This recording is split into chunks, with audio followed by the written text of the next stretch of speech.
Assalamualaikum warahmatullahi wabarakatuh.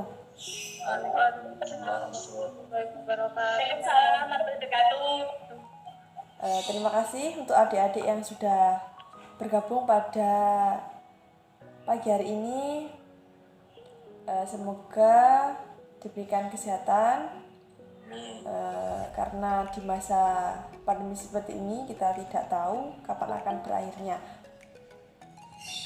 Nah, sebelumnya perkenalkan ya, seperti yang sudah kakak share di grup, nama kakak adalah Mahfudia, bisa dipanggil Kak Dia. Saya aslinya dari Lamongan ya, tetangga lah ya sama Jombang. Karena rumah saya ini di Babat, jadi dekatlah sama Jombang, mungkin 1 jam 1 jam setengah kalau dari daerah saya. Tapi untuk pembelajarannya kita tidak bisa bertatap muka secara langsung, jadi kita secara daring. Nah, untuk kakak sendiri di UIN Malang, jurusan Pendidikan Agama Islam, semester 7. Ya, ada yang ditanyakan?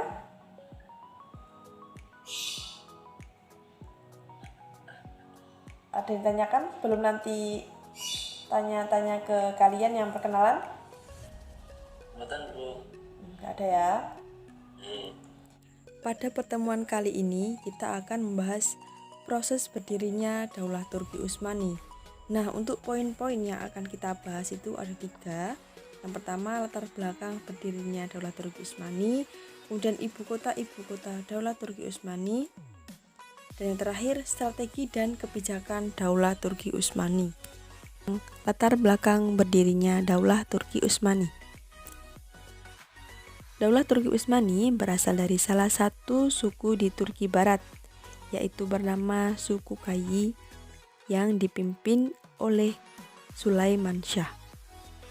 Beliau tinggal di wilayah Turkistan, yang mana pada saat itu diserang oleh pemimpin pasukan Mongol yang bernama Genghis Khan. Nah, secara singkat, pasukan Mongol ini berasal dari dataran tinggi Mongolia, yang mana penduduknya itu hidupnya nomaden, suka berpindah-pindah dari tempat satu ke tempat yang lainnya. Nah, aslinya Genghis Khan ini seorang yang sederhana, tapi dia itu memiliki ambisius yang tinggi untuk mendirikan kerajaan dan menguasai dunia.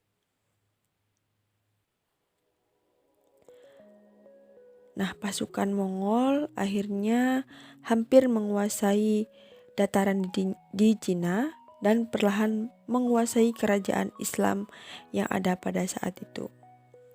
Jadi, ketika Genghis Khan menyerang ke Turkistan dalam menghadapi Sulaiman Shah, pada saat itu pasukan Mongolia itu belum menyerbu ke Baghdad. Yang mana Baghdad sendiri itu adalah merupakan daerah dari Daulah Abbasiyah,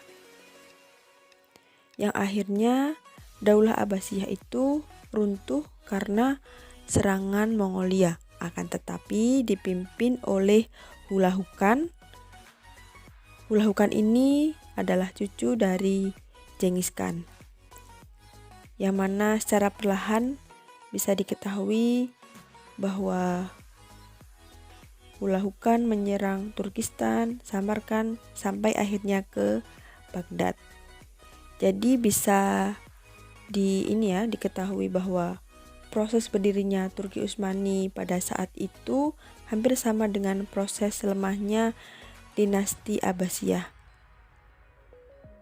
yang mana dipengaruhi oleh pasukan Mongolia. Jadi Turki Utsmani ini didirikan untuk melanjutkan perjuangan Islam setelah runtuhnya dinasti Abbasiyah. Selanjutnya, ibu kota pada masa Daulah Turki Utsmani. Terdapat 5 kota yang pernah dijadikan ibu kota pada masa Daulah Turki Utsmani. Yang pertama, kota Sogod. Atas keberhasilan Ertugrul membantu Sultan Alauddin melawan Bizantium, maka dihadiahi wilayah kecil di Asia, yang mana wilayah tersebut itu dibina, kemudian dikelola, dan akhirnya dijadikan sebagai ibu kota.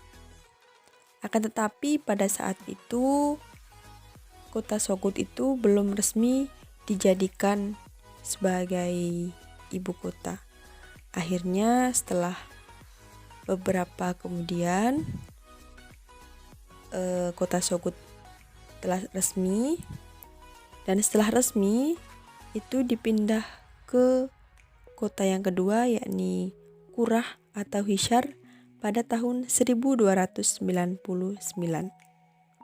Kemudian dipindah lagi ke kota yang ketiga yang bernama Brusa atau Bursa pada tahun 1326, yang mana dipindahkan oleh Sultan Utsman bin Artogul setelah menyerang perbatasan kota Bizantium dan Bursa. Setelah itu, di tangan Sultan Murad I, akhirnya ibu kota Daulah Turki Utsmani dipindahkan ke Adrianopel atau Edirne pada tahun 1366. Nah, akhirnya berpindahlah ke kota yang terakhir, yaitu kota Konstantinopel atau yang sekarang dikenal dengan Istanbul pada tahun 1453, yang mana dipindahkan oleh Sultan Muhammad II. Dengan ditaklukkannya kota Konstantinopel ini dianggap sangat menarik sekali, karena sejak dulu pada masa Daulah Utsmani banyak khalifah yang termotivasi ingin menaklukkan kota tersebut, akan tetapi belum berhasil untuk menaklukkannya. Sebagaimana sabda Rasulullah bahwa Konstantinopel akan ditaklukkan oleh kaum muslimin, yang mana pemimpinnya adalah sebaik-baik pemimpin dan pasukannya adalah sebaik-baik pasukan. Jadi tidak salah kalau emang dari dulu itu banyak khalifah yang sudah berkeinginan untuk menaklukkan kota Konstantinopel. Akan tapi baru berhasil pada masa Daulah Turki Utsmani ini. Yang terakhir, strategi dan kebijakan pemerintahan Daulah Utsmani. Terdapat 4 khalifah yang menjabat dalam Daulah Utsmani, dan setiap khalifah tentunya memiliki strategi dan kebijakan yang berbeda-beda. Akan tetapi, dengan adanya strategi dan kebijakan yang dimiliki oleh setiap khalifah itu, tujuannya hanyalah untuk memperkuat Daulah Utsmani sesuai dengan periodisasi atau kepemimpinan khalifah tersebut. Nah, yang pertama itu Utsman I pada tahun 1299 sampai tahun 1326 Masehi, merupakan pendiri dari Daulah Turki Utsmani yang memiliki sifat pemberani, adil, dan bijaksana. Nah, untuk kebijakan yang diambil yaitu pada saat itu membentuk tentara yang berjuang tanpa pamrih yang disebut dengan Al-Ghazi, yang terdiri dari ikhwan, persaudaraan, dan Torekat Bahtasi. Kemudian membebaskan kota Bursa di tepi laut. Yang kedua, Orhan pada tahun 1326 sampai tahun 1360 Masehi, yang mana berhasil memindahkan kerajaan Quraisy ke Bursa, kemudian mendirikan jabatan Sadr Azam, Perdana Menteri, dan diberikan kepada adiknya yang bernama Alauddin. Kemudian membentuk tentara khusus dengan sebutan Inkisyarah dan Jenisari. Kemudian pada saat itu bendera berwarna merah putih dengan bulat sapi di tengahnya, dan di bawah bulan terdapat pedang yang disebut Zulfikar. Kemudian bergabungnya wilayah Turkeman Nisea pada tahun 1331, Nikomedia tahun 1337, Skutari tahun 1338, dan mengontrol wilayah Edirneit. Selain itu, banyak melakukan pembangunan baik berupa tempat peribadatan maupun tempat madrasah-madrasah. Jadi cukup banyak kebijakan pada masa Orhan. Yang ketiga, Murad I pada tahun 1360 sampai tahun 1388 Masehi. Murad I ini dikenal sebagai sosok yang pemberani, kemudian gemar berjihad, dermawan, tekun menjalankan agama, dan mencintai peraturan dan komitmen.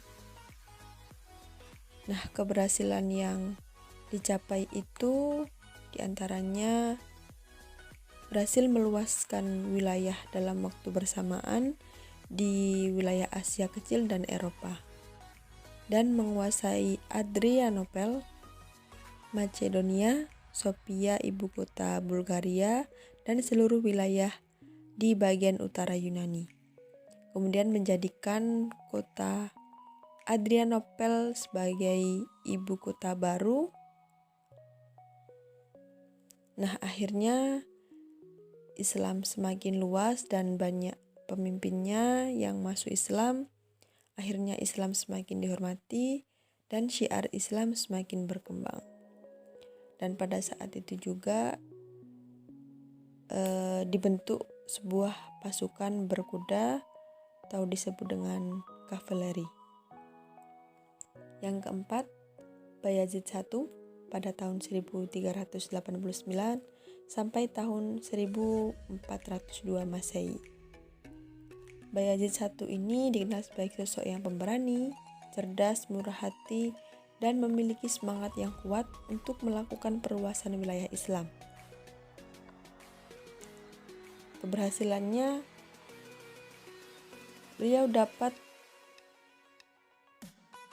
menguasai wilayah-wilayah Kristen Anatolia pada waktu 1 tahun, sehingga Bayazid ini diberikan gelar yang bernama Yaldrum atau kilat.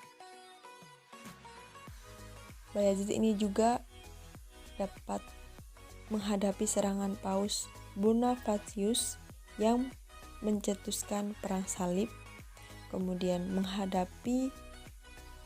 mampu menghadapi serangan dari Timur Leng, yang mana beberapa faktor penyebab terjadinya perselisihan dengan Timur Leng itu antara lain para pemimpin wilayah Baghdad atau Irak yang dikuasai Timur Leng meminta perlindungan kepada Bayazid. Yang kedua, kerajaan Kristen memprovokasi Timur Leng untuk menyerang dan menguasai Bayazid. Yang ketiga, adanya kesalahpahaman sehingga saling menghina dan membakar surat. Yang keempat, kedua belah pihak sama-sama berusaha untuk memperluas wilayah. Mungkin cukup itu saja ya. perkenalan pada hari ini. Semoga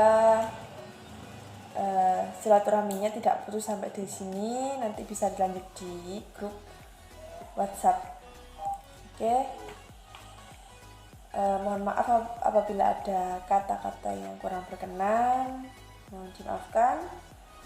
Saya akhiri. Sekian. Wassalamualaikum warahmatullahi wabarakatuh.